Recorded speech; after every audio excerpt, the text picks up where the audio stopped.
followed by Mark Dayton, Rob Hahn, Margaret, if she's here, Leslie Davis, John Aldrich, Matt Intenza, and Bob Carney. So once again, the first question, for which you each have a minute and a half, is how do your core values or your faith inform your understanding of the role of government in homelessness and poverty issues? Mr. Horner. Well, thank you very much, and thank you for hosting this forum. Thank all of you for coming out on a cozy May evening. Great to see you. I've had the opportunity over the past several years to meet some of you through my work with Heading Home Minnesota and on my service as a board member of Catholic Charities of St. Paul and Minneapolis. And more importantly, I've heard of many of you, if not by name, certainly by your activity. And that's part of the opportunity that I've had to work in this area.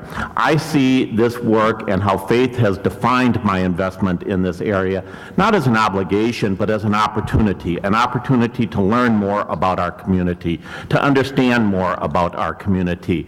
Part of my faith not only guides me in my principles, how I make decisions, defines who I am, but I take very seriously the notion of faith as congregation, as community, and the notion that it is not just the respect and dignity that I can share with others, but the respect and dignity that I get from the opportunity. And I think that's what has been lost so much in Minnesota over the last couple of years, that opportunity to have respectful conversations, to treat each other with dignity. That's the opportunity. That's what I bring to this. That's how my faith has defined what I offer to you tonight and going forward. I want to begin by thanking the Downtown Congregations and Homelessness, the other sponsor of tonight's forum. I'm a member of one of those congregations, Westminster Presbyterian Church, where I was baptized 62 years ago, and according to my mother, on a day that the temperature inside the un-air-conditioned hall was about the same as it is outside today. And my faith informs me, going back to the parable of the Good Samaritan, that Jesus was asked, how do I obtain eternal life? And he repeated the great commandment, love the Lord thy God with all thy heart, thy soul, thy strength, and thy mind, and then love thy neighbor as thyself. And he was asked, well, who is my neighbor? And he replied that this man was beaten and left at the side of the road, and the priest went by, the Levite went by, and then the Samaritan came by and found this man helpless and homeless, battered.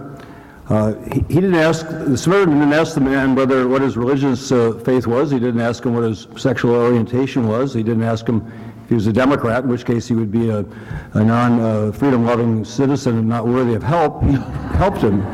He took him to an inn. He gave him a home, and he paid for his care. And it seems to me that is the great commandment, love thy neighbor as thyself, or second like unto it, love thy neighbor as thyself, whoever thy neighbor might be, and that's the spirit that informs my political convictions, and I hope my political practice. I too want to thank everyone for coming out on this hot, sultry evening.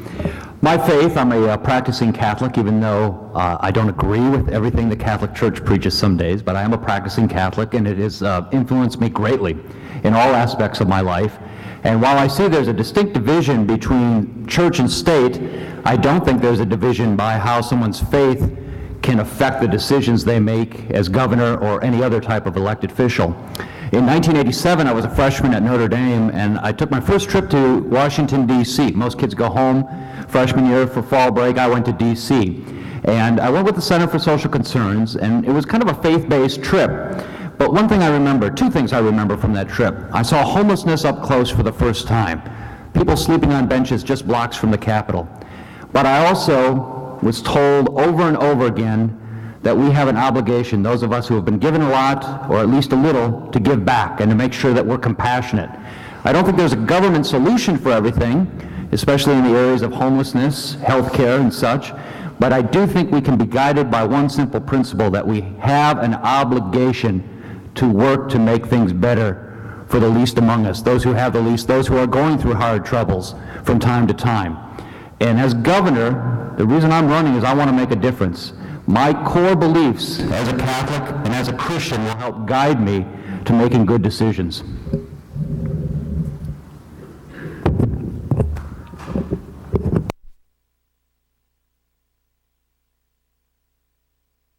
You work on behalf of homeless people. I kind of grew up as a silver spoon kid myself. I'm a product of Jewish immigrant parents who taught us ethics, values, and honesty, and showing up on time and honor. And above all, what we're lacking today in America, I learned respect. Not only respect for your elders, but respect for all the people around you, respect for the environment, respect for the animals, and that's lacking in a lot of things that you see. Government's role, government is not the same as love of country, love of government. Government is there to provide specific services, not everything that everybody needs all the time. But people need to depend on each other. And if we open up the marketplace and we get out of the way of people and not put a stumbling block in front of them, then we can do well together. Isn't it strange that princes and kings and clowns that caper in sawdust rings and common people like you and me are builders for eternity? Each is given a book of rules, a shapeless mask, and a bag of tools. And each must make a life his own, a stumbling block or a stepping stone. So we'll do it for each other. With me as governor, we'll open the pathways for success to everybody, and we'll all succeed because we'll take away the stumbling blocks. Thank you.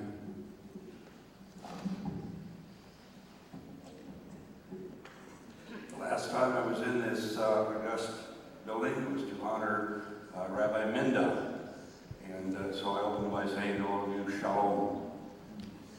I would ask Rabbi Minda to kind of look after me tonight and guide my tongue.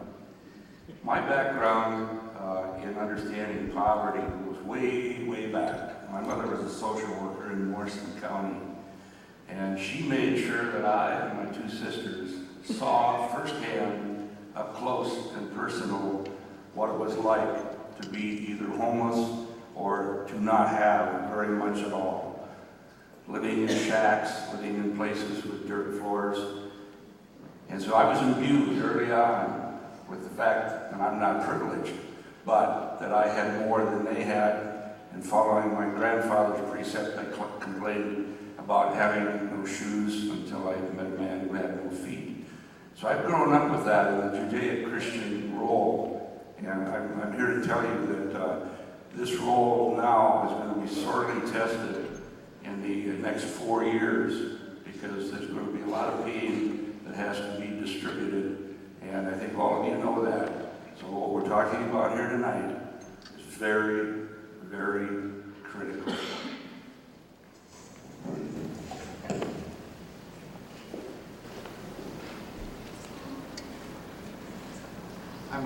I'm not running for governor because it's something that I read in the book.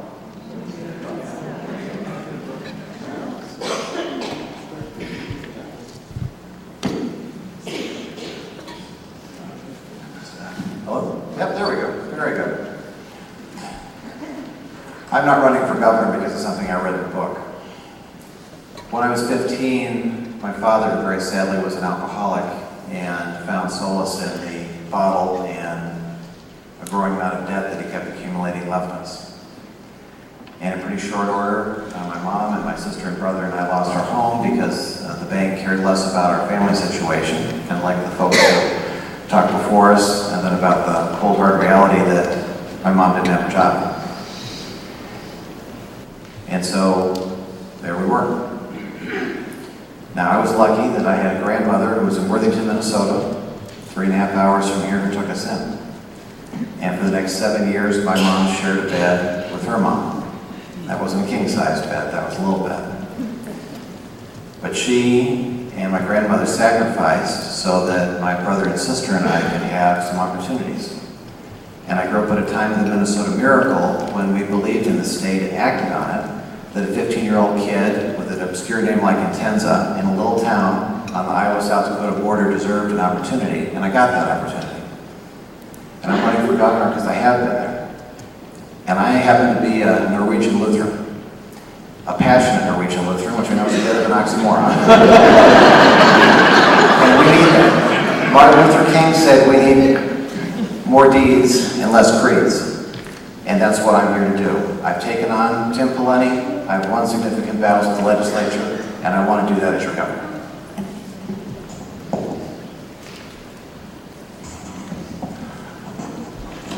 Thank you for having me here. I want to talk about two things in the Bible. First is the very beginning.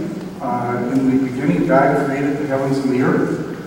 We are created people in my religious worldview. And I think it's very important to keep that in mind. The universe is infrastructure that we've been making. And, you know, when you hear about, and I'm a Republican, I'm trying to get the Republican Party to go back and take a look at what that word means. We need to keep in mind that when we're talking about, you know, self-sufficiency and personal responsibility and so forth, we need to be grateful for the blessings that we have also. I think it's very important to keep that in mind. I want to mention also something in the Old Testament, the year of Jubilee. Now this was a year, and my understanding is that historically it wasn't practiced, but it's an idea there. Every 49 years, the economy resets. And people go back to what they owned 49 years ago. And I think we need to take a look at that, in particular in the banking crisis, because what we're talking about today in homelessness has very much to do with that. It's a federal issue. But I'd recommend a book, Simon Johnson, 13 Bankers. Much of our problem has to do with what's going on in the banking system and our financial system. So I'll be talking about that as we go forward. These are national problems that we need to deal with. We need to look at it in context. Thank you all very much. We are now going to move into that section of the meeting where we will be talking about issues related to housing. And the first question, which will begin with Mr. Dayton, is this. Governor Pawlenty committed to ending long-term homelessness in his state's business plan to end long-term homelessness. Do you perceive people living on the streets as a problem? Do you plan to continue or expand Governor Pawlenty's commitment? If you do, what do you plan to do? If not, what will you do instead? Well, I have to start by saying that Governor Pawlenty reminds me of people who claim to have read the Bible but don't practice what it says. And I think that he has taken a seat against that commitment to end homelessness. I think it's a disgrace. People on the streets, as Member Beckman, St. Stephen's told me last week, homelessness is a human rights issue. I think that says it very well. I was on the board of the Minnesota Housing Finance Agency back in 1993 when we set up the Family Homelessness Prevention Program that needs to be expanded. We need to reverse what the governor and the legislature just did, which was to cut the renter's tax credit by a third, which is going to make it more difficult for people to stay renting and have homes, especially low-income people. So we need to, again, put our resources and we need to put our commitment, both in terms of policy and practice, behind that proper vision and proper goal. But I get really fed up with people who say one thing and do something entirely different. Thank you. I pride myself on being a true independent, but this could be kind of dangerous following Senator Dayton tonight because I'm going to agree with a lot of what he says.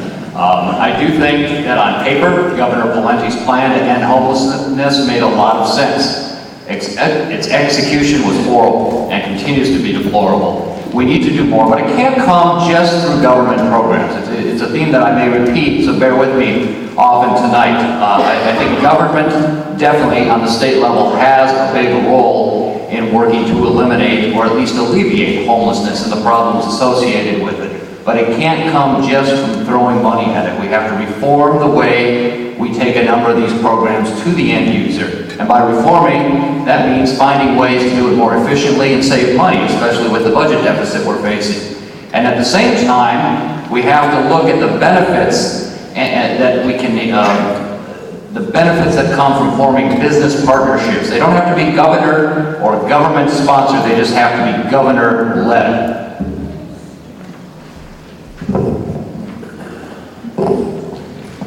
I'd agree with that portion about governor-led, because no major reform really can come about in the state without a governor being behind it. But one of the areas I'm going to focus on through the evening in all my comments is that we're in the final stages of a debt money system.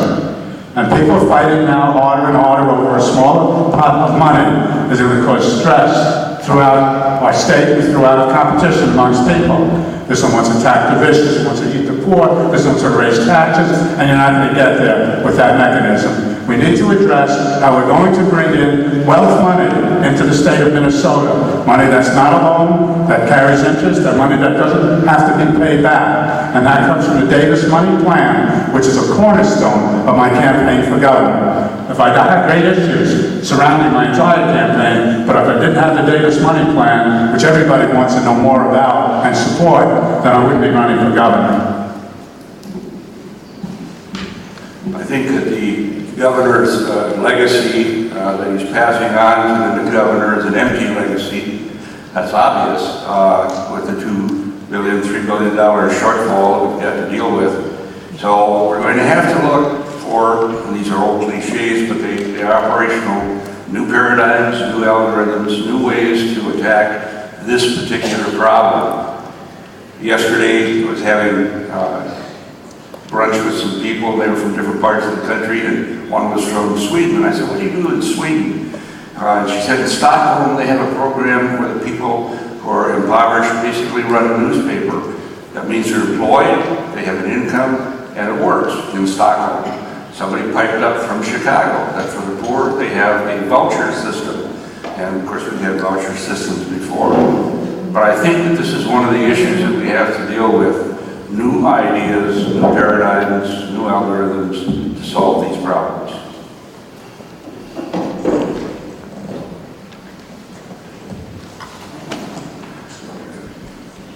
About 5 years ago, when I was leader of the Democrats in the State House, we had a forum and invited a whole group of rabbis to come and meet with the legislative leadership. And Rabbi Zimmerman here was one of the leaders who was invited.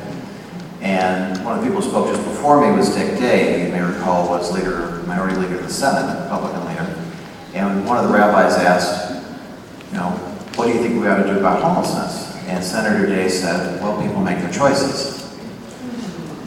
And I don't think people make choices about mental illness, and I don't think people make choices about predatory mortgages and things like that. And having been through losing a home myself as a teenager, I think we don't save money when people don't have health care. We don't save money when people are homeless. I believe we don't make Minnesota great, nor can we when we try and cut ourselves to greatness, which is what some people seem to believe. We just keep cutting in our infrastructure, we get better. We get better and we'll make a stronger state when we understand that taking care of homelessness and lack of insurance and other things saves money in the long term and makes us stronger as a state and a more moral place.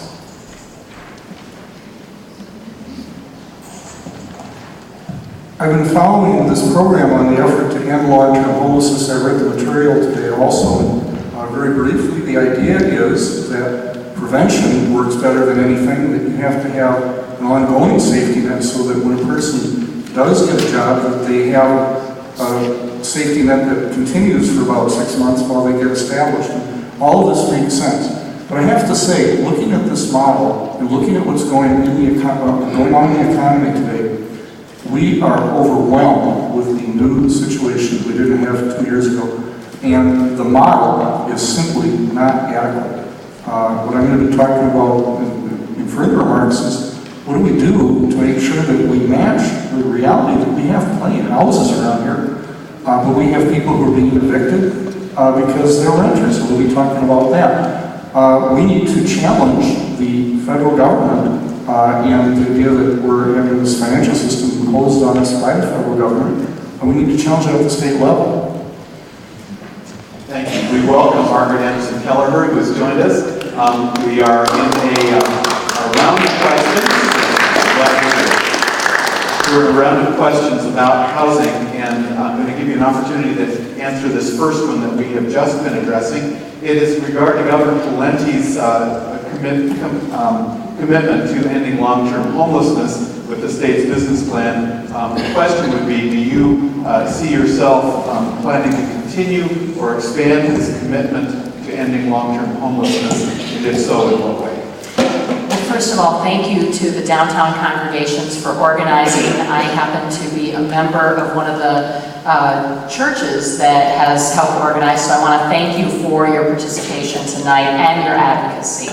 I believe that it was the right step that Governor Valenti made to put together a statewide plan to end long-term homelessness, and I think that was the right step. It did happen to focus maybe a little too narrowly, and I think that a lot of the local plans that have been done more recently, like Heading Home Hennepin, are important because they expand who we are including in the category of the long-term homeless. And we need to really, and I will, as governor, step up our efforts around everything from our supportive housing efforts to making sure that we are doing things, taking the good work that's being done where we are partnering those Minnesota Housing Finance vouchers with counselors to be able to help turn things around and get people stable. Great, thank you.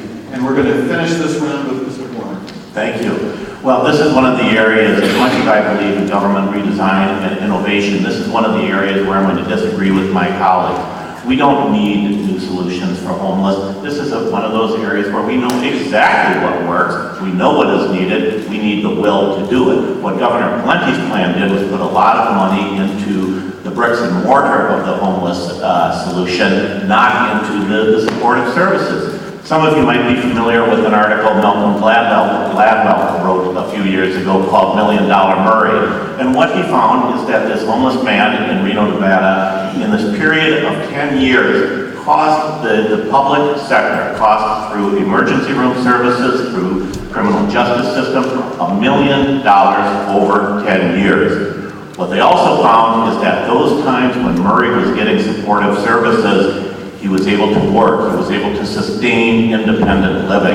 That's what we need to do, is make that investment in helping people to sustain living independently. We know how to do it, now we need to make the investment of will in getting it done. Thank you very much. We're going to move to the second question about housing. And the first respondent will be Mr. Hahn. This is a question about a subset of the housing problem, and that is youth homelessness. In October 2009, 1,200 youth were counted as not having an adequate place to stay. In the state of Minnesota, there are 112 shelter beds available to youth, less than 10% of what is needed. How would your administration take on the issue of youth homelessness to assure that homeless youth have stability, opportunity, and a connection to a brighter tomorrow? There's no one easy answer to this, but something needs to be done. If anyone needs the shelter, it's got to be the youth of our society. When I saw that question, and I've seen this up close, firsthand, my boys and I help serve breakfast once a month at the Dorothy Day Center in St. Paul. We see young kids as well as adults come through, and it's tough to see, but we don't have an easy answer to it. What needs to be done, and again, I want to stress it needs to be governor-led, not necessarily government-funded across the board, but we have to find ways to increase, number one, the capacity immediately for some of these homeless shelters so the youth have a place to stay, especially during the winter months. But beyond that, we have to work to form partnerships to get these youth back on their feet, make sure they and their parents, if their parents are involved, have the training and the ability to find gainful employment so they no longer are homeless. Now I have 2 minutes, thank you. This is one of those issues that I think is really critical for us to work together to solve both the problem of the shortage of beds that are available to young people who are homeless, but also in doing the number one thing that we can do, and that is prevent homelessness among all people, including young people. And that starts with better school funding. I believe that that is an important part of this because there needs to be the supportive services for students. And this year alone, we saw efforts to cut back on school counselors, to take away the Safe Schools levy that we passed to allow districts to put counselors in schools. A lot of these issues come down to issues around making sure that kids are healthy all the way around. Physical health, mental health, being able to have the intervention that's needed. Because the number one thing that predicts whether a child is successful or not is whether they can stay an entire year in their school building and learn and make that year's worth of growth. I live in North Minneapolis, and I think all these kids that are homeless probably live on my block. They're always milling around, hanging out, no place to go, nothing to do for them. There are no placements for them in all these organizations. And you would think that this day and age, you've got city government, county, state government, everybody wringing their hands about things, incarcerating people for smoking marijuana, building $120 million libraries. Where's the money to make an investment in a young person? It's not out there. We're not making an investment in them because we're writing them off. So what you need to do is you have to find out what that kid, what that young person is, what they stand for, and place them and direct them in a direction where they can get a job when they get a little older. What we're doing is we're raising a bunch of thugs out there, and I see them every day. I ride the bus with them, I live on the block with them. They need to get direction, they need some management, and they need a lot of help.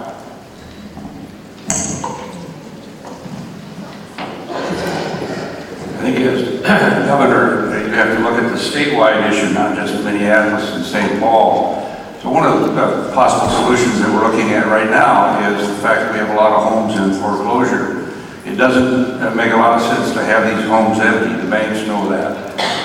It would appear that there's an opportunity here to create jobs. People who are mentors, people who are house mothers, house fathers, to take over some of these houses, if only on a temporary basis. But again, through October through April, for example. But I would look at it as a more long-term solution, and that's one of the plans that I would look at. Community by community, and find out what resources they have to use some of these homes that are in foreclosure. And everybody knows there are homes in foreclosure all over the state.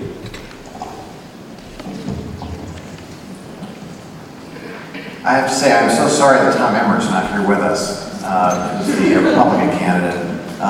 Just so you know, his proposal for the state budget is that it be slashed by 1/3, which means we could wipe out all of our spending for human services, housing, and everything, and still not get to 1/3. Or we could close all of our universities and colleges, for example, and still not get to 1/3. The issue here is that people of goodwill should recognize that when we offer supportive services up front, we save money overall and we have a better community. Over 20 years ago, I worked with Mark Peterson, president of Lutheran Social Services, and others so that we could get a safe home for homeless youth in St. Paul in my neighborhood, only 2 blocks from where I live. But the crisis we had was just as bad 20 years ago. What we need is a governor who understands that the solution is not endlessly cut things, or to kowtow those who are going to cut things and say that nothing can be done. We need a governor who's going to successfully take these things on so that people have insurance, we have supportive services. In 2005, when we had that government shutdown, I took on Tim Pawlenty, and we won. And we got more funding for services like that. And that's the kind of governor we need, and that I'll be. I have to challenge Matt on the statement that Tom Emmer is the Republican candidate. I'm running in the Republican primary against him. I'm the plaintiff in the first lawsuit against Governor Pawlenty on an allotment. That is still in the appeals court. And I will be challenging the budget that was passed on the last day of session. It's unconstitutional. The last day of session, there's a rule in the Minnesota Constitution that doesn't make a distinction between a regular and special session. You can't pass a bill on the day that is mandated for adjournment. That's what happened. I'll be challenging him on that. I worked for 9 months at an alternative school, City Inc. They have 2 schools, one on the north side and one on the south side. And at that time, I thought homelessness was a problem. That was around 2000. The model there was to have an alternative school where students would get counseling and help. And then, unfortunately, as expanded, we now have a federation of alternative schools because the problem is growing. We need to have counseling. We need to track at the school level what students are homeless, and we need to get intervention with those students. That's the answer there. You know, all of these issues are horribly complicated, and a minute obviously doesn't do them justice. This one maybe most of all. The issue really is we have to deal with families and we have to deal with kids. So we have to have honest conversations to help families deal with questions about sexual orientation, those kinds of issues that often cause the rift, that send kids out onto the streets. Certainly we have to provide the supportive services. We have to provide more beds. But we also have to deal with the reality of 43% of Minnesota adults who are on welfare don't have a high school education. And in Minnesota, you can't get a high school degree while you're still on welfare. Well, what kind of a ridiculous rule is that? We have to create changes in those kinds of rules that help families become more supportive. We have to help kids understand what their role is. And so, as the speaker said, to provide more counselors in school and to look at this as a statewide problem. It's not just north of Minneapolis, it's Edina, it's rural Minnesota, it's the entire state, and we all have a vested interest in solutions. Years ago, I worked in a shelter for homeless youth in Boston, and these were young people who had been failed by their parents, by their schools, by their supportive services. Many of them had no homes, were foster children. And yes, we need to increase, obviously as the question implies, the capacity in the immediate sense for those who are on the streets who have no place. And we also, as Speaker Kelleher said, need to go back to the roots of the next generation of homeless youth, which are schools and supportive services, which go even earlier to early childhood education, parenting education. We need to look at the whole foster care system, which puts the infants and very young children into repetitive and often abusive foster care and home situations. And we need to look at the fact that at age 18, these children are turned out literally into the streets, and we need to provide ongoing supportive and home services for them. Thank you all for your responses on that question. We've already heard mention of the plight of renters. This next question speaks to that. Tenants evicted from foreclosed rental properties are more likely to fall into homelessness and unstable housing than homeowners who experience foreclosure. What can our state do to support and protect responsible landlords and innocent tenants? And Speaker Kelleher, This is one of those questions that I think that gets at the heart of what our work is to end long-term homelessness, and that is to prevent it in the first place. And that is the number one thing that we can do, working together to both use the housing finance authority that we have in the state to work together to either find the waiver through the federal government, to be able to use our dollars to protect those responsible landlords and to protect those tenants, most importantly, because they are the innocent victims. So as governor, I will work with the community that's assembled here and the broader community to find the right solution to what that looks like. I don't have that answer here tonight off the top of my head, but I know there is a way. There is a way that probably can even use the executive authority to do it. And that's what I'll do as governor, so that we can make sure that we are appropriately using the dollars to preserve the housing options, because it is much less expensive for that tenant to be able to stay in that house or that apartment than to be booted out. That's all you hear about is money. That's what we're talking about. And what these problems need is more money. There isn't going to be any. So what are we going to do about it? Couldn't talk about it. We have to face the reality that there's not going to be money to deal with these problems, whether it's health care or young people's homelessness. And the place where the work needs to be done is at the lowest government level, at the city or the township level, not waiting for a big government to take care of these matters.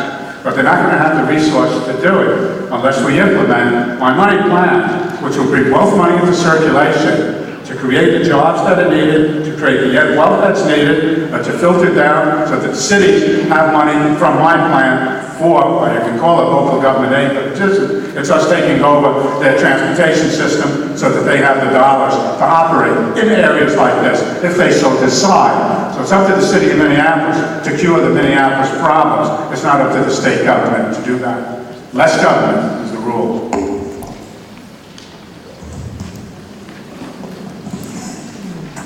There seems to be a slight piggyback between the prior question and this question. We'll go back to the foreclosure situation. And I'm a big believer in using existing infrastructure. So I'll go back to the fact that we have these homes out there, and I would introduce legislation that would basically offer people things like cold weather rules. You can't throw people out in October through April. I would go back and I would look at the voucher situation. I would ask the cities and the communities to look deeply into their heart of hearts as to what they can do in their particular area to get these people who are in the foreclosure mode to not be in the foreclosure mode through some kind of temporary program or a long-term program. And so I think that this is, again, not to get back to cliches of looking outside of the box, but I do think we have to look for solutions wherever they can be found, and we have to ask the communities out there to be part of the solution.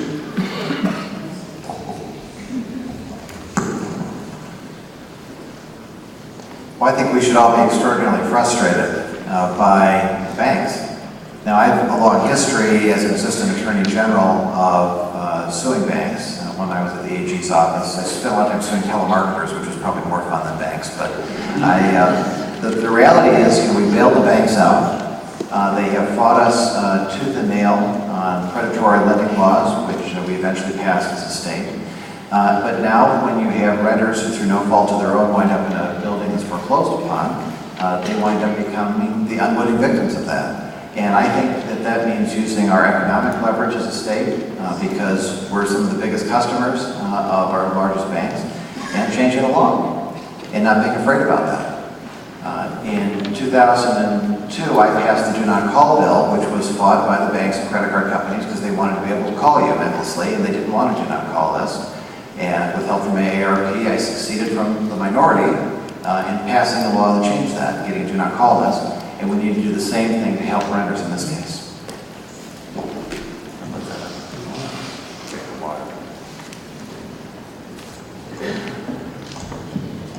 I mentioned at the first comment that we've got this question of a year of Jubilee, and I think it's about time to have one. The thesis of this man, Simon Johnson, wrote 13 Bankers, and he was the chief economist for the International Monetary Fund. He's looking at the United States right now and our economy, and he's saying we're basically in the same situation as a third world economy. We are dominated by a financial oligarchy that has taken over at the federal level. And I am totally with the Tea Party in one sense that we have to start challenging from this position of states' rights the claim that the federal government can have an unvetoable say in this. We need to challenge us at the state level, and we need to make sure that if there is a mismatch between houses that need to be preserved and have somebody living in them rather than leaving them vacant, having them stripped of their copper and be turned into junk, we need to match up people who need a place to live and places that we have to live in Minnesota. And if the federal government thinks they've got rules to get in our way, then we need to start challenging that in court. Well, let me go back to the original question, which was how do we help renters who are in rental units that are subject to foreclosure? And sometimes we try to create more of a solution than is necessary. There are things that we can and should do. We ought to make sure that tenants have information about the economic status of the building so that they know when they're moving in what the situation is. We ought to make sure that renters have some bridge money available to them if they get into a situation. Money to help them move, money to help pay a new damage deposit on a new apartment, those kinds of things. But we also need to be reminded that for every Dick Day who says some people just want to live on the streets, there also are those who won't hold people accountable, and we need to hold people accountable. There are irresponsible landlords, but there also are irresponsible tenants.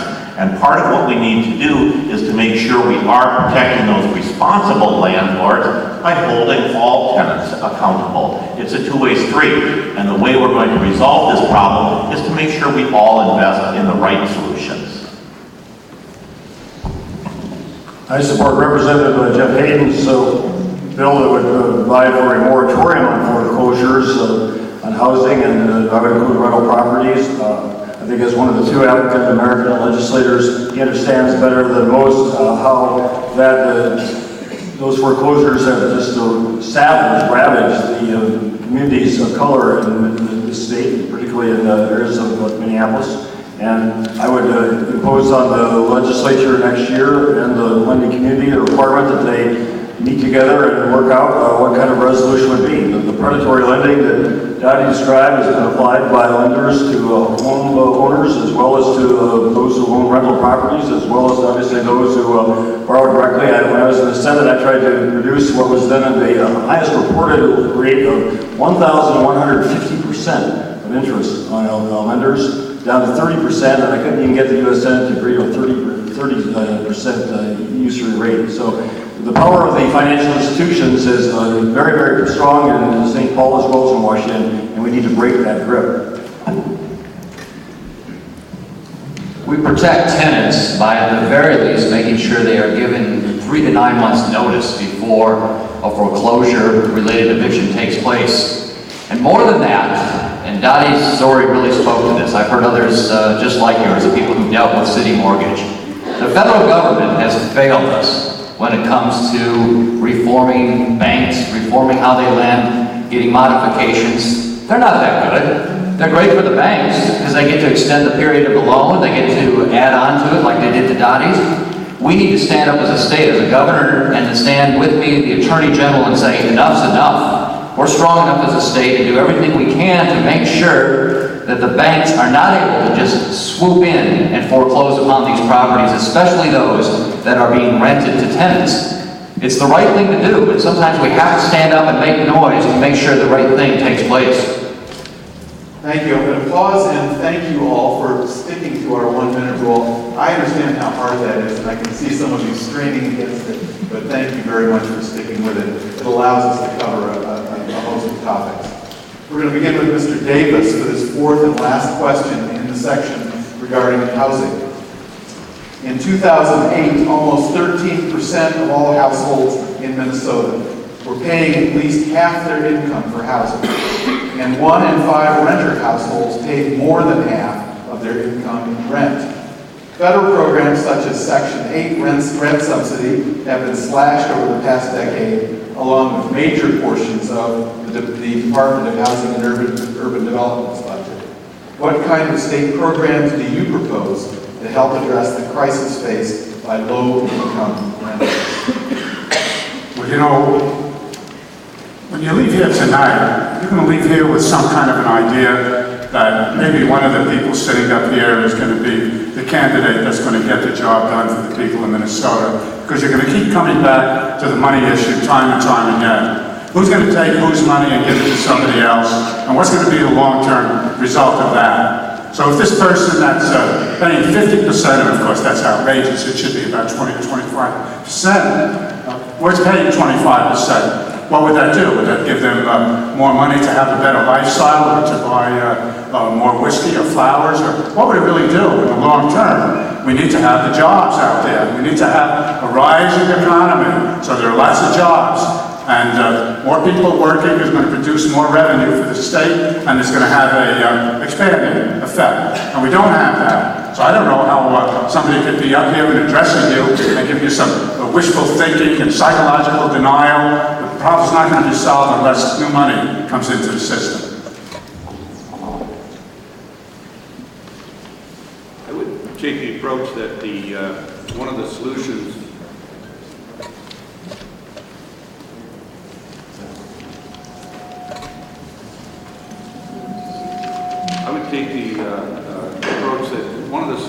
would be to get the companies that...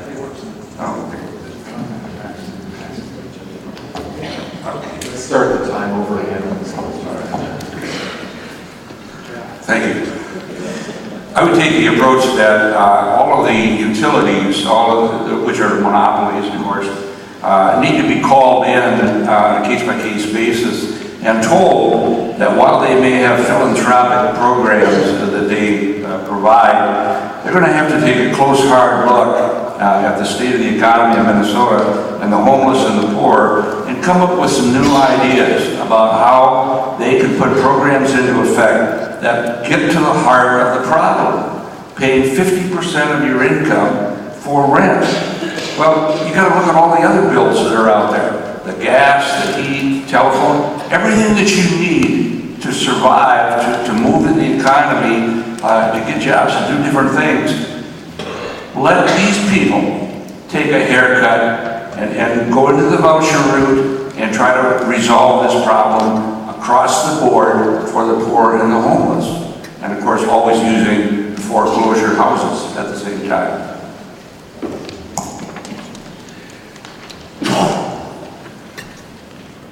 To start with, we obviously need to have enough supportive services, and actually I want to commend Tom for something that he said earlier, because there's no question that the so-called budget hawks who want to just cut everything don't recognize the fact that when people wind up being homeless, it is going to cost us all more, and that there isn't a free lunch for that. So we need to have the supportive services. But Leslie, I confess I'm not entirely sure what the Davis money plan is, but I'll agree with you that we need to have a rising economy. My plan is to get the economy going by turning Minnesota to a clean energy economy. Take the $10 billion a year that we spend on energy now that goes to pay some dictator in the Middle East that's messing up our foreign policy, and let's pay ourselves for energy and generate manufacturing jobs right here in Minneapolis. Let's put solar collectors on the roofs of our public buildings and build them here. The same with wind turbines in rural Minnesota and geothermal heating and cooling. We can create new billion-dollar industries, and we can get jobs, and those jobs will help make sure that those renters have places to work so they can afford the good apartments we want to have.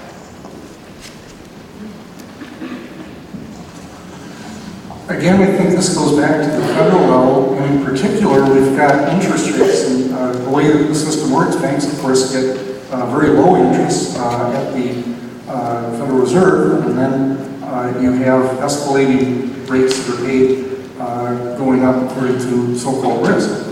I think one of the things that we need to take a look at is why we don't simply pass those interest rate discounts along directly to both owners of rental property for residential and owners of housing. If we did that, then that will reduce the cost.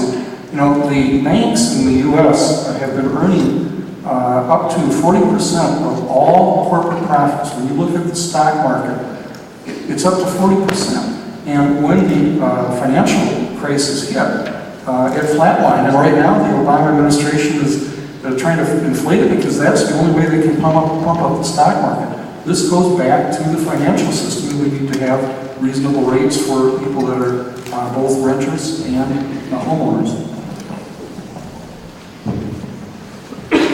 Well, and again, it's important to point out that all of these problems are so interrelated, and there are no single solutions that solve everything.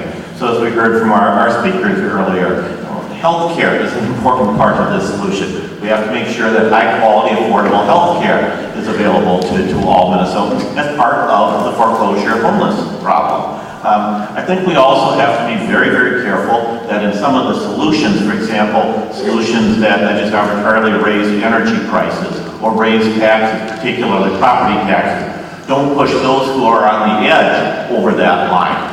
We do need to reinforce some of the good programs that Minnesota has. We have one of the great agencies, the Minnesota Housing Finance Agency, that does have good programs available. We've got a good nonprofit, the Minnesota Home Ownership Center, and other programs that make available counseling and advocacy. One of our challenges is to make sure that people are aware of these programs, that we're doing our job to get those messages to the people in need. There's no question that beginning with the Reagan administration, slashing Section 8 housing subsidies, the federal government has allowed a lot of this to develop. But when someone's paying over half of their income in rent or on mortgage they're paying based on an income that is far inadequate. And I fought in the Senate in Washington for a minimum wage, opposed consistently by the Republican caucuses there. Opposed paid a living wage to high school and college interns, as well as to above that to employees, because I think employers have a responsibility. And if we want an ethic in this society to do, the job is, as Louis King of Summit Academy said, the best anti-poverty program, and people working got to earn a living wage so they can support a family, so they can move themselves out of poverty, so they can afford housing, whether it be ownership or rental. We need to enforce the prevailing wage in public contracts. We need to extend that to all public contracts, including school districts and local governments, so that every public tax dollar that's being spent is being spent for a public purpose, one of which is to provide for people the ability to live a decent life.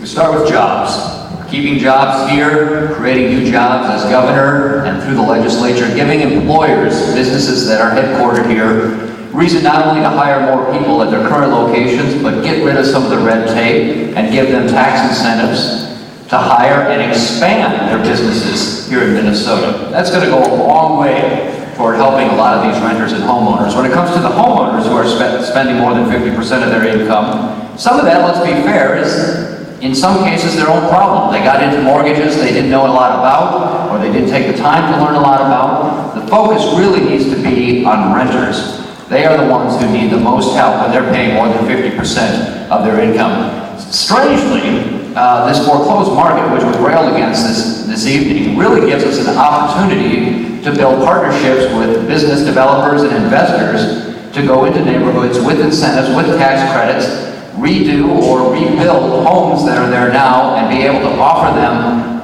for low rental housing.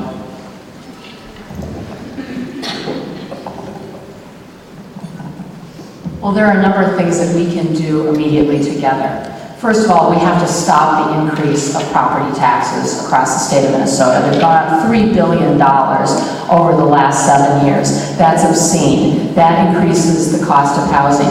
We need to hold the line on things like support for child care, sliding fee child care. We did that this year in the legislature because there is a direct link to whether you can go and work and be able to pay for good, high-quality child care for your young child and be able to make a wage. We need to do something more about wages in this state. We are $1 below the average on our minimum wage right now, and we need to change that. And you know, we can't kid ourselves. We have to be strong advocates to bring more revenue into this budget in a fair way, making sure that those who are doing well are paying their fair share so that we can do our moral obligation and our moral duty, and that is to take care of people who cannot do as well right now. It's awfully hard to pull yourself up by the bootstraps when you have no boots on. That concludes the section on housing. We are falling a little bit behind in time, despite your good effort to stay within the 1 minute thing. I'm going to drop one of the jobs questions. We're going to just do 2 of those, and we are doing that partially so we can make sure that we have enough time at the end for questions from the audience. And I want to remind you that if you have not done so yet, back here in the audience, use the cards. People in the inside house will hold them up, and they'll be brought to the front table here where we'll take the questions that we can answer. Regarding jobs, and we're going to begin with Mr. Aldrich on this question. In 2009, 40% of homeless adults reported that a job loss or reduction in hours was a reason for the loss of their last housing. Minnesota has lost thousands of jobs as a result of the current economic climate. How do you plan to create job opportunities in Minnesota that will end homelessness? When I decided to run for governor, I also came up with a operational line that said, this governor can't wait. And because my background is creating jobs and created my own company, my first company in 1960, which is still in place. It's called Vexlar Fish Locators. Great deal of experience in developing high-tech jobs. But this is a situation where, as far as the homeless are concerned, we've got to look at the low-tech end of things. And part of what I'm going to be doing is try to figure out what infrastructure we have out there in the state of Minnesota, in all corners, all quadrants of Minnesota, that can be used to create jobs that, while they're not high-tech, they are meaningful and that they will provide a good income based on the communities in which they're operational. I'm working on that now, and I'm happy to say that I think it's not a big deal, but we're making progress, making jobs now.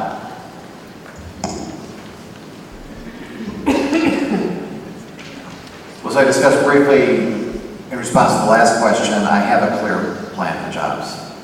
And I think it's important that you have a governor who hits the ground running, who knows exactly what he or she is going to do, because we do have a huge crisis out there. I believe that $10 billion that we spend on energy, that's our money, that's now leaving the state, should be here. I don't know how many of you have gone down Interstate 35 into Iowa in the last couple of years, but when you cross, what do you see? You see wind turbines everywhere, because Iowa made a decision they were going to pay themselves for their energy. I believe here in Minnesota we should make sure that when we get wind energy and solar, that to the greatest extent possible it's made here and it's locally owned. And we haven't been able to get bills through our legislature to make that happen. And I believe that's essential. That $10 billion would create new billion-dollar industries. Lastly, though, education is our best way long-term that we create jobs. Our University of Minnesota has been devastated. Our K-12 schools are in crisis, and we need a governor that understands that education needs to be made our top priority.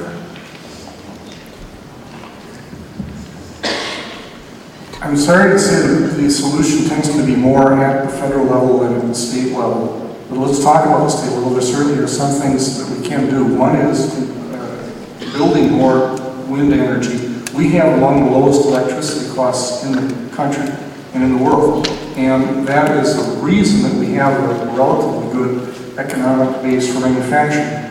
I think we need to do as much as we can to try to build up manufacturing and also small businesses. This is the area of the economy that has been hit the hardest in the recession.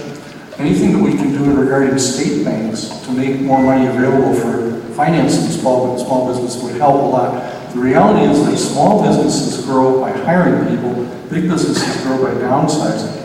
We need to look also at how to control costs on our state spending, both for state and employees and contractors. I would rather see reductions in pay and more people total working at state and local government. That will create more jobs and will accelerate economic activity. Well, I want to take issue with 2 points that were made. The first is that we've lost jobs only due to the recent economic climate, and that's simply not true. The last time Minnesota had an economy that was consistently growing, an Independence Party member was governor of Minnesota. For most of this decade, in good times and in bad, under Democratic and Republican control of the legislature, Minnesota has been lagging in job creation. And we're lagging because we keep going back to solutions that haven't worked.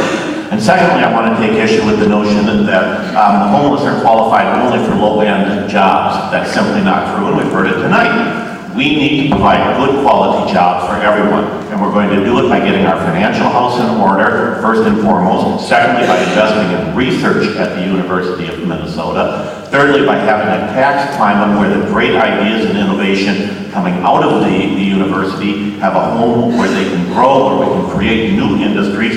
And lastly, by investing in education from birth all the way through the end of life, lifelong learning.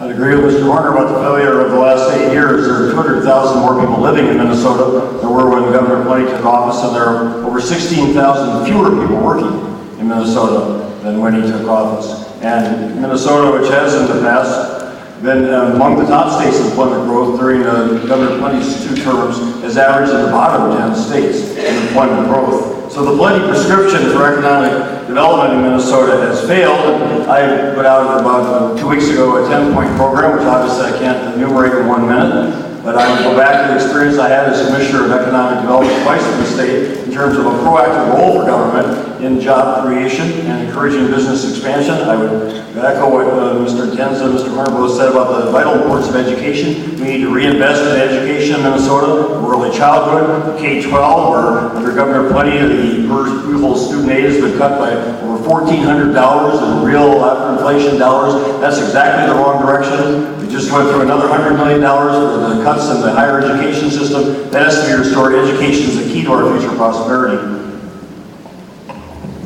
I touched upon it quite a bit in my last answer about making sure that we put businesses that are headquartered here or have operations here a reason to expand their operations and create more jobs. But I want to go a step further.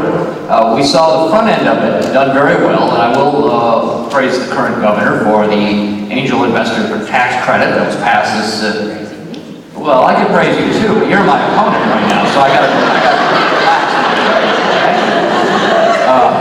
But I want to bookend it. I want to see at the end a reduction in capital gains taxes from gains that result in investments that are made in Minnesota-based companies. And even more to the point, I want to see those reductions made in investments that are made in startup companies. The banks aren't lending to businesses, especially startup businesses, like they once did. So we have to give the people who have the deep pockets the added incentive, the willingness to take that risk on a startup company that could create and will create many more new jobs. A number of months ago, I put out a 4-point plan that is going to be the economic roadmap for job creation under my administration, because I believe we have had inefficient use of our economic development dollars in this state, and in fact, maybe even a lack of attention to keeping jobs and creating jobs in the state. So it begins with growing and keeping Minnesota businesses here.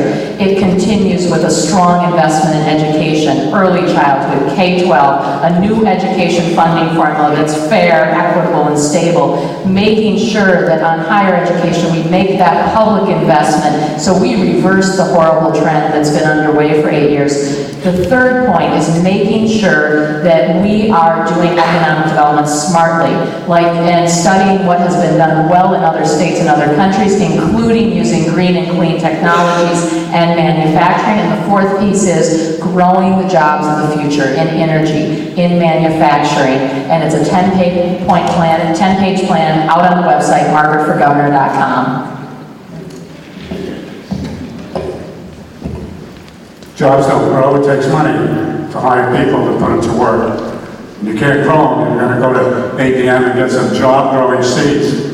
I happen to be the go-to guy on the energy in the state of Minnesota. I've been the founder and president of the Protector Environmental Group for 27 years. So I'm calling the shots in this campaign on the energy issues. And the first step is conservation and efficiency installations. Before you build a turbine, you need to know how much electricity it needs. But you know, I went to the legislature this session, and I don't have any confidence in any of the people that are running or managing the affairs of state. We had legislation that would have created jobs, brought wealth money into circulation, and the Democrats wouldn't even give us hearing on the bill.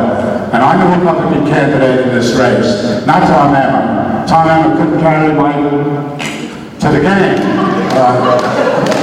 of this particular money issue. So if you want somebody that's going to be in office, that knows the deal, the grandfather, military veteran, earth protector, then I'm your guy. Thank you. We have moved a little bit out of order in the sense that your programs say that we were going to do healthcare. We'll come to healthcare questions. We're going to do one more question about jobs. And that question is, I think I lost it there. That question is, of homeless adults working full-time in 2006, 64% made less than $10 an hour. Yet a living wage in Minnesota is defined as $13.78 per hour in 2009. With this information in mind, and you're going to get this question a lot, I'm sure, do you have plans to alter the state minimum wage, beginning with Mr. Intensa? I put myself through college in part by working at a Happy Chef restaurant. If you remember Happy Chefs, they're sort of like a Perkins with more polyester, basically. My brown and orange plaid uniform, and served as a waiter, working the overnight shift in Worthington. But you know, minimum wage then was announced that I could save money so I could go to college. Even in high school, when I worked at the Red Out grocery store as a carryout boy, because that's what we were called then in the 70s, I made enough money so I had a decent amount of savings when I went to college. And of course, that's not true anymore. I'm very proud that in 1997, after a bit over 10 years, I and a number of my colleagues helped push through over Governor Carlson's strong objections an increase in the minimum wage. And he said he would veto it, but when faced with it, he didn't. And then after I helped lead the House Democrats from 28 seats in the minority to only 1 seat in the minority in 2005, over the objections of the Republican majority, with the help of a couple of Republicans, we passed the minimum wage increase again and passed it. And Governor Plenty said he'd veto it, but he signed it. And I look forward to signing that bill again as governor to raise it one more time.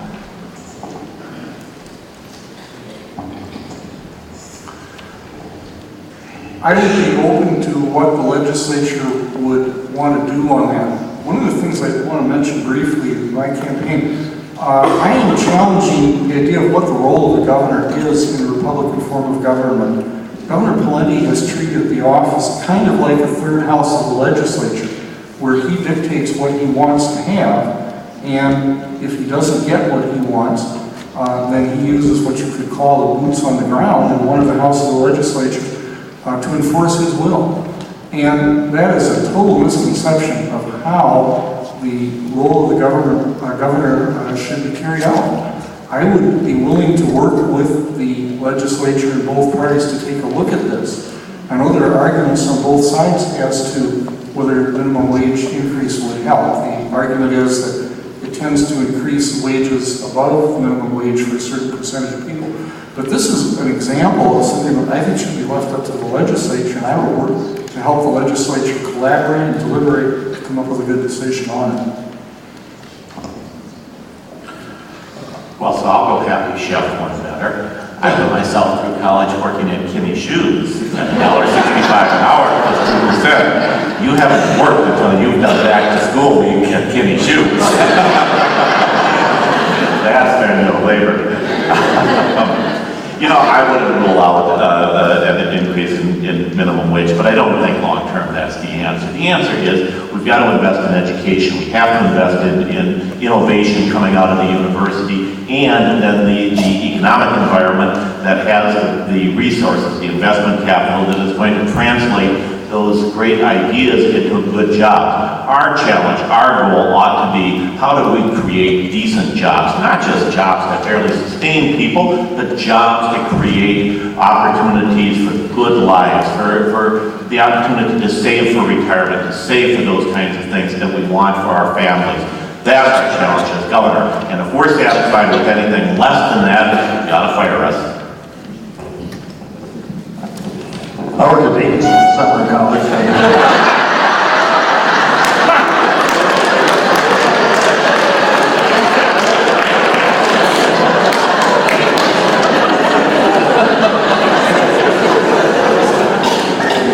You know, yes, I will support increasing the minimum wage. I'll fight for that. I talked before about the living wage. I'll lead by example of that in terms of state government. But we're engaged in trying to buck the trend of the race to the bottom of the global economy. Having been to China 7 times this decade, seeing some of those 1.3 billion people willing to work for 60, 70 cents an hour. Education is the key, and that's why the action in the last session to shift the funds almost $2 billion away from the school districts with the delayed payments. It's going to cost about 400 teachers. More school districts going to 4-day school weeks. The cuts, as I described earlier, for higher education is absolutely the wrong direction. The unwillingness to raise taxes on the richest Minnesotans, who are paying only 2/3 of what the rest of Minnesotans are paying, according to the Minnesota Department of Revenue, and cut funding for education is participating in that race to the bottom. The bad thing about that good joke is it took about 10 seconds of your time. I would keep an open mind when it comes to raising the minimum wage. I can't say here honestly that I would be a huge supporter in and of itself, but I would like to work as governor to form ways with businesses, work very closely. I'm going to be a very pro-business governor, if you haven't guessed that already tonight, because I think that we depend on the businesses here for the well-being of our state. Now, I'm not in favor of greed, so I think the businesses have to be called on some of their greed from time to time. But I would like to see if we were to work with businesses and say, okay, we'll offer you some sort of tax incentive if you employ all of your employees, or the minimum amount that you're paying your employees is $13 or $14 an hour. Then it makes sense. Or, as we'll get to our discussion just a little bit with the next couple of questions, we need to look at the cost of health care as it affects not only us individuals like you and me, but as it affects businesses as well. And that will help lead to higher wages.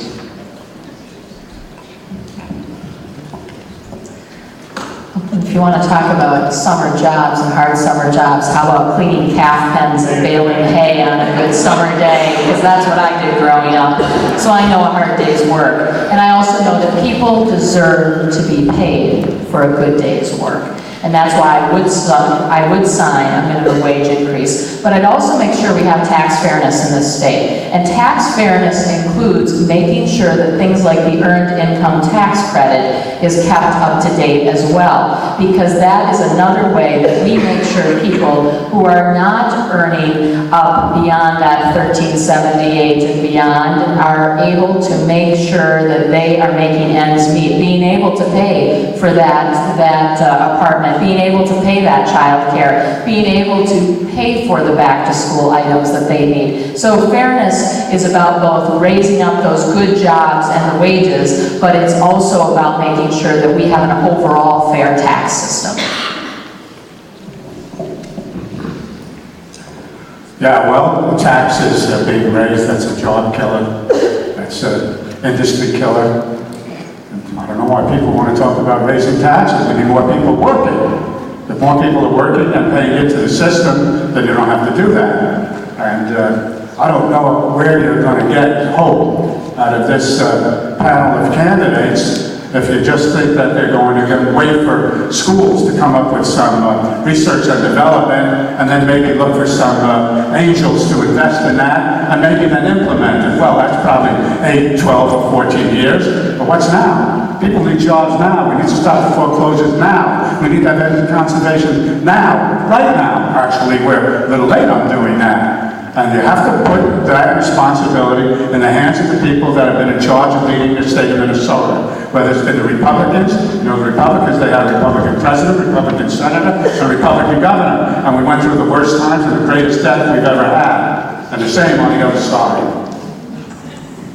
Hope won't happen on my watch as the independence governor. What did I do last summer, 1956? I understand minimum wage. I've done a job for the CIA in Yugoslavia. And they said, would you do another job? And I said, sure, as long as you get me home. And they said, we can do that, but you got to go via the Soviet Union. Okay. So they put me on a Norwegian oil tanker, and it was a union ship, so I got union wages. It was an oil tanker, so I got hazardous wages. And it was short crude, so I got short-handed wages. And when I paid off in Bayonne, New Jersey, you know, I got the mission done. Get the pictures of the underneath of the MiG-17, McCorian's new toy. Hey, I felt pretty good. And when the captain paid me off and let me go home, I was paid off at 12.5 cents an hour. I know. Minimum wage. Thank you.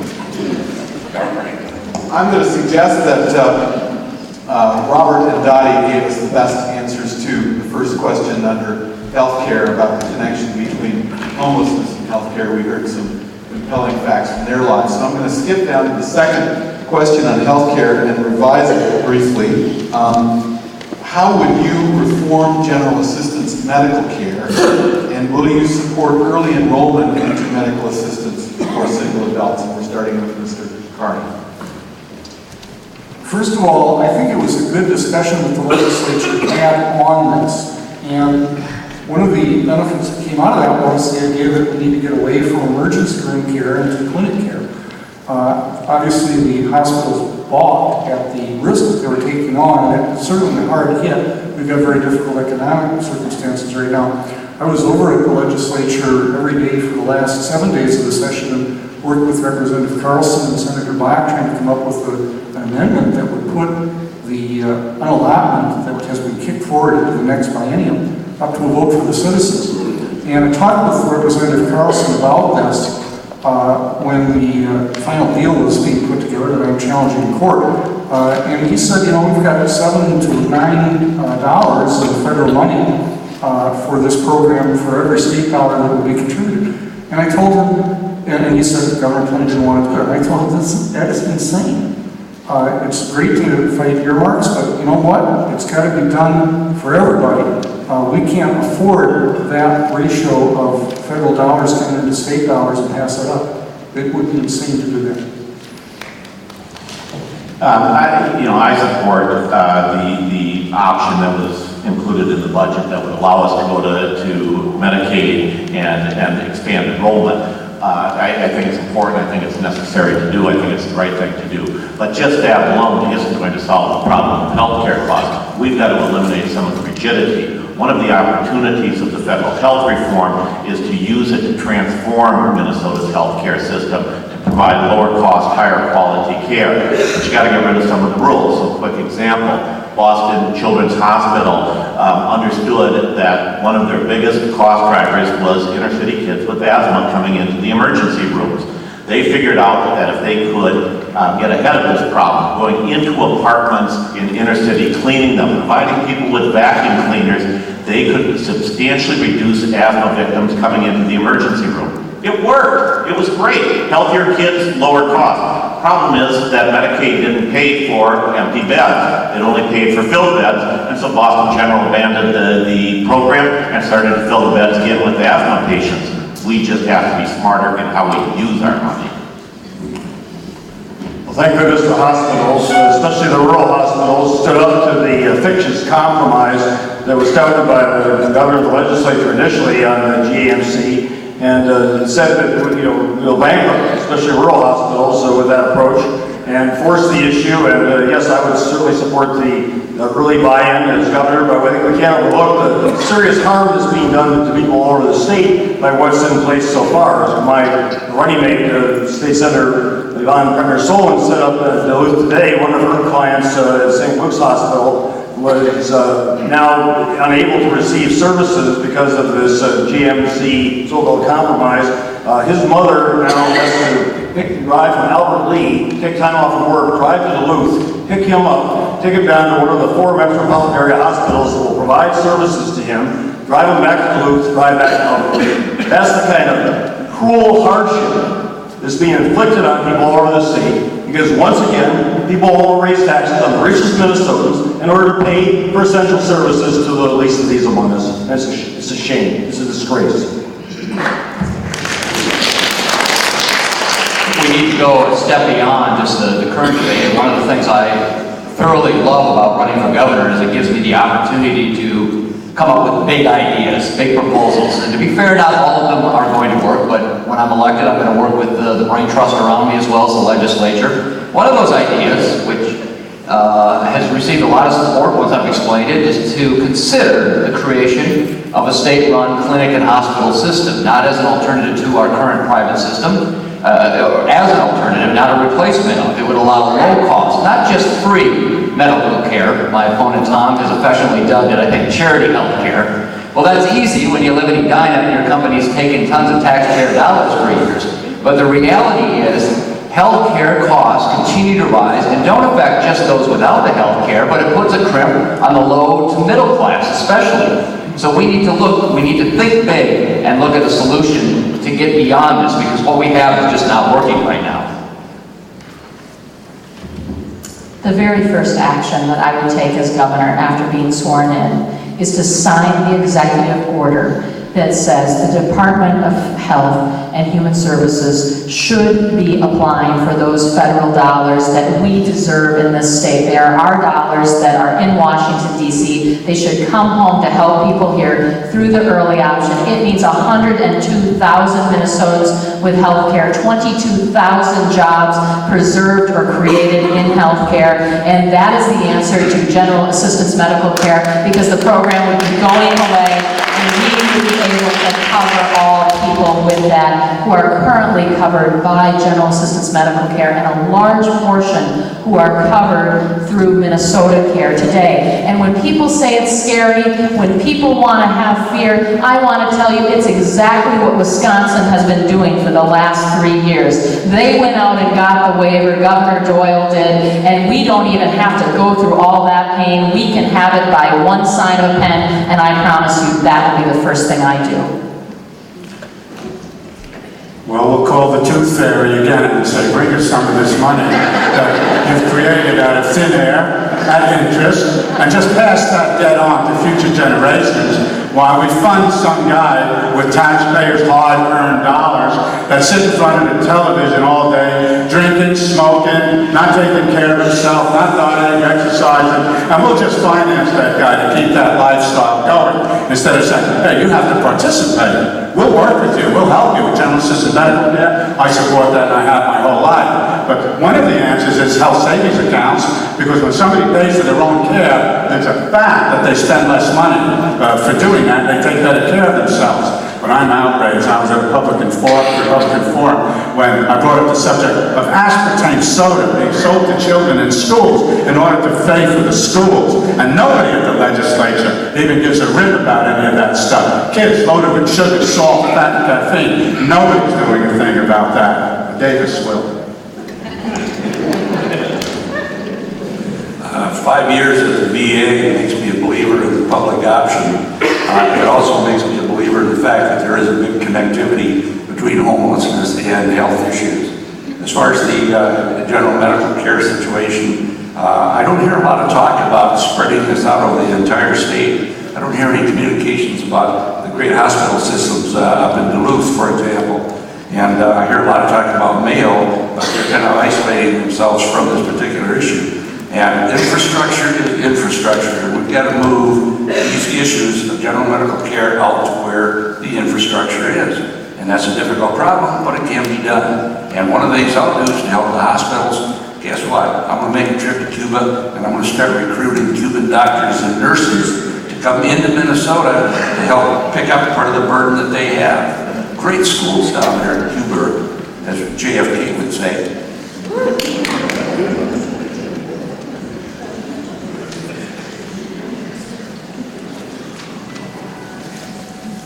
Well, I've been in a situation where I haven't had health care before. I remember what it was like to be a sick teenager and have my mom look at me and say, honey, we don't have any money for the doctor and you just got to get better. I also know that when I debated Governor Plenty in the 2005 government shutdown, he wanted to drastically reduce Minnesota care so that the 120,000 working Minnesotans who get it wouldn't have it anymore, because he argued we couldn't afford it. And I and Dean Johnson, a stubborn Lutheran Norwegian minister, we said, no, we have to keep Minnesota care. Well, I would certainly sign an executive order immediately to get the MA fund so we can cover folks. But you know what? We have 120,000 people who have health care now because Dean and I stood up to the governor.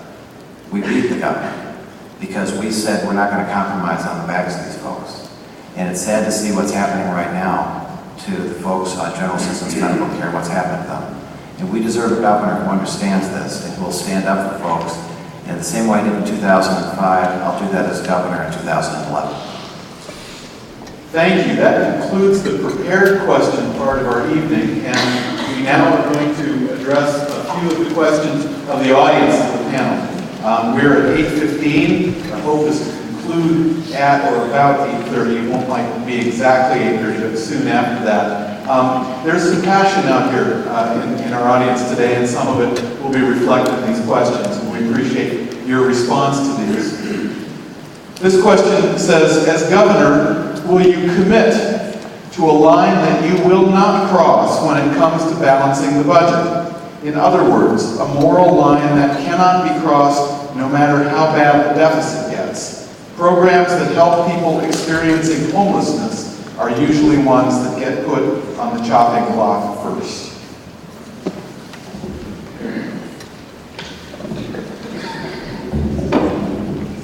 Well, the question really is, will you balance the budget? Honestly, the Constitution requires a balanced budget, so to say that I'd accept a deficit isn't constitutional, and I'm not going to cross that line. But what I would say is, unlike the budget that the legislature passed last week that has $3 billion in shifts and gimmicks and tricks, I won't pass that kind of budget. That's going to take a lot of hard choices. It's going to take a lot of discipline. It's going to take a governor who's willing to take honest choices, engage Minnesotans in a real conversation about what our solutions are, what our opportunities are, what our challenges are. And then a governor who stands up and says, Democrats, Republicans, Independents, You have a good idea, bring it to the table, we'll all sit at the same table, and we'll figure it out, and we'll make it work. And if providing political cover means that I'm going to be a one-term governor, I'm okay with that, and my wife is really good with it. The moral line I won't cross is I won't cut before I raise taxes on the richest Minnesotans and make them pay their fair share of taxes. That's the only moral thing to do. The richest people in this state, people making as much money as they are, should be paying at least the same percent of their income in state and local taxes as the rest of Minnesotans, not significantly less as they do today. The budget was just passed as an immoral budget because it protected the tax loopholes that allowed the rich to avoid paying their share of taxes, and it did it on the backs of the poor, and school children, and college kids, and property taxes, which is the most unfair tax. And I'm proud of my Lieutenant Governor running mate, Senator Yvonne Sullivan, for voting against that budget bill. And that is a moral issue. And I think it's important that the faith community stand up and say these are moral issues that are not just financial. They're about the future of Minnesota, they're about the future of the people who depend upon all of us. And it goes back to faith tradition. And I hope that you'll stand up with me and make this election about whether this state has the conscience and a willingness to commit to all our citizens. As I noted in my opening remarks, I am guided by an internal compass that relates specifically to social and human rights issues. I think it's unfair to say yes or no to the question that we would abide by this fine line, because so many things change, and in fact they need to change. There are so many things in government right now, health and human services, for example, that need to be reformed. We need to find ways to deliver services to the end user in ways completely different than we've been doing it. And in doing so, we'll save a lot of money and attack this projected budget deficit. What I'm going to bring as governor is the ability not only to think creatively and put forth some great ideas, but then work with people around me and find ways that we can all agree and benefit from certain ideas. We're not going to win everything, we're not going to get everything we want, but we can leave the room after negotiating with an independent governor, Democrats and Republicans, and say, hey, we've accomplished something and we did what was right. Will not cross the line that will harm poor, sick, and disadvantaged Minnesotans. And there's some misinformation going on around this table today, and you need to know what it is. We tried in the last 4 years, every single year, to increase the taxes on the wealthiest Minnesotans, and we ran into a roadblock. And you need to know that in the room, because it may be important to you when you go out and vote this fall on who you vote for the legislature. You need to ask them how they voted when they could have stood up for the poorest and sickest Minnesotans. We also, because of the faith community and the work of the Save GAMC Coalition, were able to protect basic benefits for the poorest and sick Minnesotans this year. We did not cut those, and you should know that, because we were not going to cross that moral line. As governor, it is the right thing to do to take care of the least among us, and I will make sure that that happens in a fair and balanced way. That's what we need to do. I'm the Republic man, not just a Republican, running for governor. The people I'm running against, specific to Mr. Emmer, I don't know what he is, he's certainly not a Republican. A Republican who believes in the sovereignty of the state of Minnesota and a balanced budget and things like that. So I don't know where those folks are coming from. But I'll deal with these other issues after I win the primary on August 10th. Then we'll talk about the inequities of taxing the rich in order to save the poor. I have a budget balancing plan. It's very specific. You just go to lesliedavis.org or just Google Leslie Davis, and it will come right up and show you my money plan and how we're going to balance the budget, whether it's $4 million or $8 billion. It's right there on the home page. So take a look, send me an email, we'll talk about it. And it's not wishful thinking, it's specific. I'm going to concentrate on the moral issue. The bill that was passed, or the way the legislative body ended up this year, and then $2 billion that came out of the cookie jar that belongs to the kids, these are the least among us. I mean, they can't speak for themselves. I was up in Floodwood a couple of days ago, and I was looking at a row of 30 third graders, and I'm thinking to myself, It's not going to happen on my watch. When I'm the governor, I'm going to go back in there and I'm going to do a Madoff-style clawback. That money is going to come back to the least among us, the children of the state of Minnesota. And that's part of the way I think. Moral compass, yes, I've got a moral compass, and I'm very motivated, and I'm very passionate about what needs to be done, how it can be done, and it's going to be a tough 4 years. Folks, we're all in it for the long haul, and we've got to work together to get it done.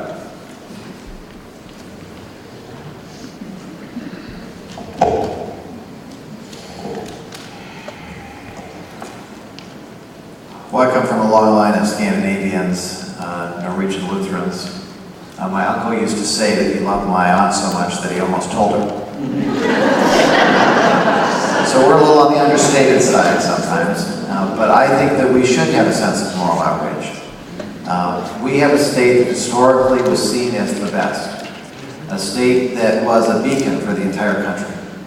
And what we've seen in the last 20 years is a state that went from being seen as the best to seen as a state that is sort of okay or average.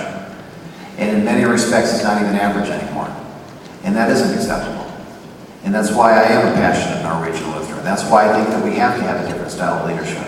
And that's why I'm so proud that in 2005, when Governor Plenty wanted to shred Minnesota Care and hurt our schools more and hurt our poor communities, Dean Johnson and I stood up to him, and we did win. The governor was forced to back down and forced to raise revenue. Now, I would raise revenue on the wealthiest. He wouldn't do that. He wanted a tobacco fee, tobacco tax. But you know what? We saved Minnesota Care, we helped our schools, we helped our poor communities, and that's the kind of leadership we need right now. As I mentioned, I am challenging the current budget that was passed. In the last week of the session, I was over there every day and talked quite a bit with Representative Carlson, who's the chairman of the Finance Committee in the House, and Senator Bach, who's the chairman of the Tax Committee in the Senate. I put together a draft of a constitutional amendment that we can still put up to the voters this year after Governor Plenty deals with the fact that he has called a special session and had a bill passed on the only day that the Constitution forbids it. That constitutional amendment would allow the voters of Minnesota to pay over a 10-year period for the illegal allowance that Governor Plenty undertook. And again, I'm running in the Republican primary and I'm challenging Tom Emmer on this. I think that the legislature is responsible for coming up with a budget and a tax program. The role of the governor is to help people of both parties do that. It's going to be very difficult. We're going to have a combination, I think, of taxes and budget cuts. Thank you. Here's a question with a one-word answer from each of you, and you're going to need your Blackberries for this one. This comes from Minnesota Without Poverty, one of the sponsoring groups tonight. Minnesota Without Poverty, along with other sponsors, will host the next annual statewide gathering to explore the progress we have made toward ending poverty and the barriers that stand in the way. The meeting is on December 9th, 2010. If you are elected governor, will you commit to attend that gathering and serve as its keynote speaker? It could have been a question about evolution. This is a lot easier.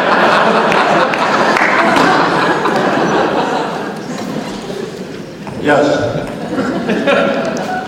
Yes. Yes, and we'll talk about how to implement the Commission to End Poverty's recommendations. Maybe. In the affirmative. Absolutely. The question is what it should be when, but yes. Okay, thank you very much. And I would be honored. Good. We're going to end with one last question, and that means that we are leaving unanswered a number of wonderful questions from the audience, and I'm sorry that time does not allow us to answer them all, but campaign's long, there's lots more time, and I'm sure you'll have many other opportunities.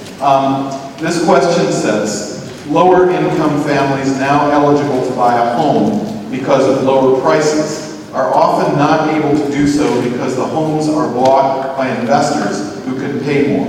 What would you recommend to make more opportunities for the poor in this regard? And let's start, I think, with this. Well, I think we go back to the income question, that we need to do, so much of what we're talking about tonight is income and poverty. And we need to provide jobs, and we need to provide those jobs that have incomes that allow people to go into marketplaces and make those kinds of purchases. And I'm certainly willing to look at tax disincentives for those who are buying up properties on that basis. But, for government to have to intervene constantly, and especially given the fiscal crisis that's going to be foisted upon the next governor and the next legislature, exacerbated by the actions of the last ones, we've got to focus on private sector, we've got to focus on job creation, we've got to focus on raising incomes of people, and that goes back to what we described before, proactive role of government, job creation. I have a 10-point program, it's on my website. It also goes back to education, it goes back to the supportive services to take people who are now in poverty and help them lift themselves out of poverty with the help of other people. And that also involves the faith community, as I said earlier. This is first and foremost a private sector and free market situation. I don't think it's government's role to come in and say, yes, you're allowed to buy it at this price. No, you can't buy it at this price.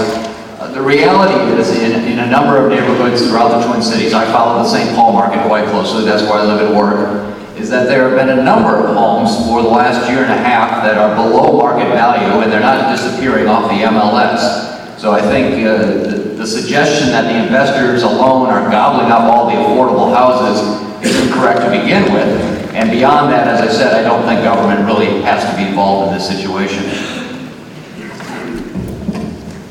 I think there is something that we can do together, and that is allow the opportunity for savings plans. Part of this issue is about creating savings that can be used for a larger down payment, the ability to come in and be ready to buy. And so there are good models out there where employees, employers, and others come together to put that money away and help save for that day when that individual or family can save enough to put the money down. We have to increase our savings rate in this state, in this country. It's an important part of what we have to do. And that's a value that I learned growing up in kind of a tough time on the farm with the farm foreclosures and what was happening. I also want to encourage you, I know some of you didn't get to ask your questions.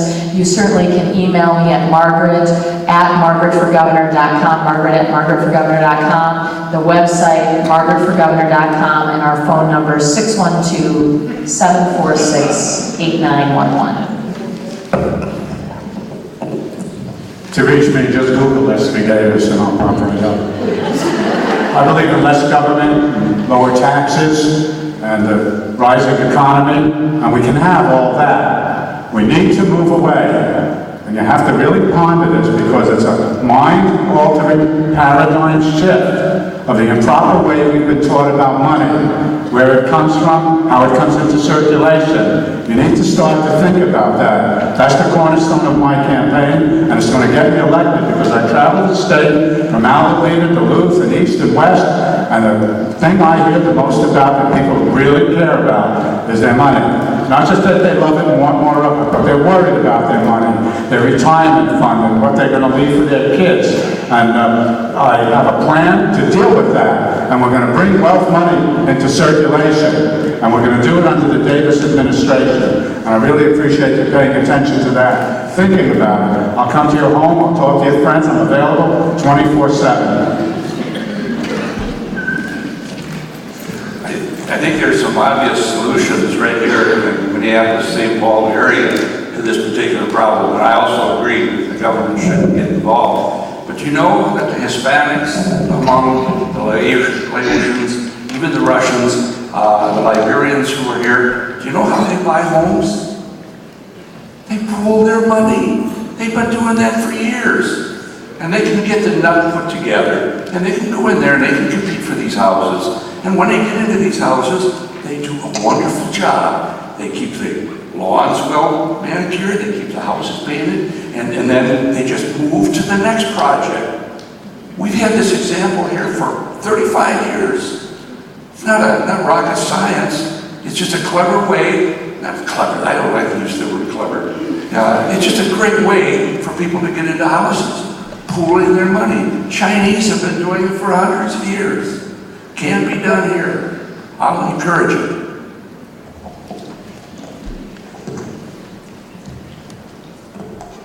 We need to work together with our churches and our synagogues and our social service agencies and nonprofits to help provide financial counseling services and others to low-income people who are interested in buying homes. And they can use things like a Roth IRA, which is available so they can have savings and then use that for a down payment. But the best solution is a job. The best solution is a good job. And I'd encourage you to look at intenza.com, so it's ENTENZA.com. Take a look at my plan to create jobs using the new clean energy economy. I believe that's the way forward, which we can do without raising taxes, because one, we're going to need to raise taxes on the high end, just so that we can make sure that in healthcare and education and other areas, things aren't worse than they already are, because we face such a huge deficit. We need a governor who's going to give people a sense of hope and of optimism and a vision of where we can go. And I hope you'll take a look at my website, take a look at my record, a record of taking on people like Tim Pawlenty and Tom Emmer, and winning for the progressive causes that I believe in, and I suspect a lot of you in this room believe in. And I want to thank you all very much for coming. We're talking about having people with opportunities to buy a house instead of speculators, essentially. A lot of our situation is that there are houses that are vacant, and there are neighborhoods that are riddled with houses that are vacant. It is crazy to have a situation where you have a number of houses that are vacant when people are willing to live there. Now, we had a Homestead Act in 1862. Maybe we start to do urban homesteading. But the idea is that we should not allow a house to be sitting vacant or even have the copper stripped out of it when we have people that need houses to live in. So the priority is to give them the opportunity to live in those houses and rebuild them. And that's true in both urban and rural Minnesota. My name is Bob, by the way, and I've got a website called RepublicanContract.com. Newt Gingrich and all those folks somehow missed out on buying that. I got it for $10 in 2007. RepublicanContract.com. Look, I don't want you to look at my website yet. First, I want you to look into your hearts, because here's the reality of the deficit budget that this legislature is leaving us. You've heard a lot of great, passionate discussion tonight, but much of it has been, we ought to spend more money on this, we ought to tax this, we ought to do that. And here's the honest truth about Minnesota. We are one step away from California. And if that doesn't scare you, we're one step away from Greece. We are in a state that now has school districts going to 4-day weeks. Everybody talks education. We have school districts going to 4-day weeks. We have people being taxed out of their homes because of the increases in property taxes. We're going to face a $6, $7, $8 billion budget deficit next year because this legislature won't confront the choices. Next year, we can't afford to delay. So look in your hearts. What are the tough choices you're willing to work with us so that we can accomplish these goals, but we can do it honestly. We can do it to build for the future. We can do it without taxing away, without spending away our legacy. Thank you all very much. We do have time for a 30-second wrap-up from each of you. You want to give us your website once more? So we'll start here at the line with Senator. HAWN2010.com. I'm the only true independent up here. There are Democrats, Republicans, some Republicans who now are masquerading as independents, but I'm the only true independent. And I'm in this race to make a difference, as I said at the onset. I'm here because I'm confident I've got the ability to look at things differently, the ability to bring great people around me, and the ability to actually work with the legislature and get something done. It's with that idealistic attitude and the knowledge and the creativity and the innovation that I run for governor and look forward to serving as your next governor. The job of being Minnesota's next governor is going to be one of the hardest. And that is because of the challenges we face. But that's why I've chosen as Lieutenant Governor a person who is one of the leading finance experts in this state, if not the country, John Gunyu, to serve with me. Because we are going to need the team. We are going to need the best team we can find. A call to service for Minnesotans as we need to work to restore the values and hope of Minnesotans. The values of education, of jobs, and healthcare. And that's what I'll do as your governor. I'll be registering my campaign and introducing my Lieutenant Governor tomorrow afternoon, 2 o'clock. We'll all come down to the State Office Building to get a real treat that we're going to have a real effective Lieutenant Governor that's going to work with me on these money issues, and that's where his expertise lies. So I'm going to be the man with the plan. I'm going to take over this governor's job and get our money's problems straightened out, and everyone's going to have a real nice smile on their face. Because thanks for taking care of my pocketbook. And all these other issues of the homeless and the poor and the hungry, they'll be taken care of when there's money to do it. I would end up by focusing on an area we haven't talked about tonight, and that is the governor as the commander-in-chief. I believe I'm the only candidate out there who basically has a military background and a strong military background. And I'm here to tell you folks that we are headed for some other trouble. Minnesota is on the target list for a terrorist attack. And if you don't think it's not going to come, you're dreaming, and you're smoking something you shouldn't be smoking. But we've got these other issues that need to be addressed. And as a commander-in-chief, I am going to be a top dog.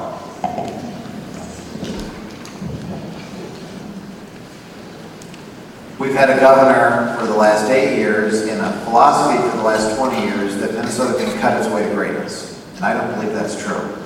If endlessly cutting was the way to get ahead, then Mississippi would be the head of America. And our mistakes.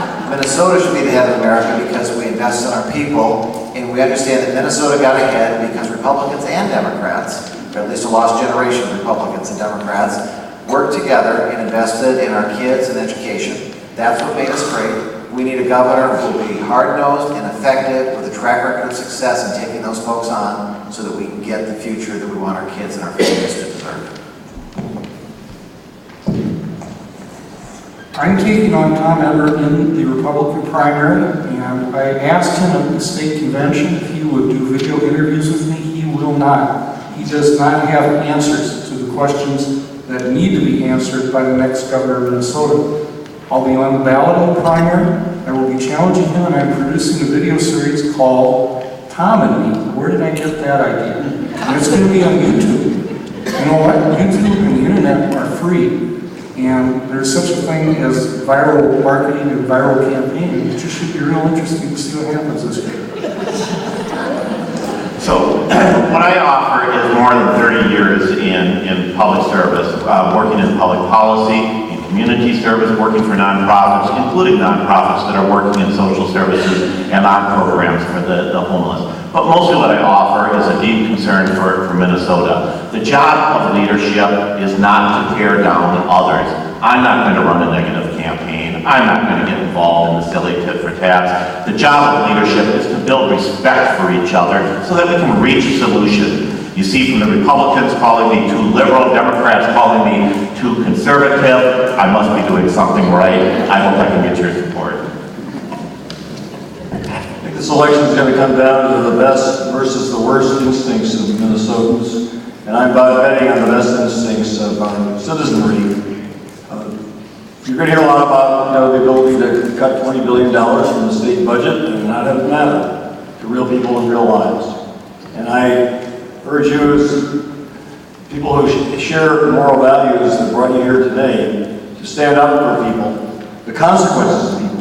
If this kind of devastation is allowed to occur in our state, poor, young, elderly, those who need those resources, and make this informed moral decision, not just a financial decision. Thank you. We want to thank, too, the Uptake for their webcasting of tonight's event. Appreciation for politicians is a fairly scarce commodity these days. But on behalf of everyone here, I want to thank you all for taking on very difficult work and for making difficult decisions, for going through this process of a campaign which we know is innovating, We thank you for your service to Minnesota.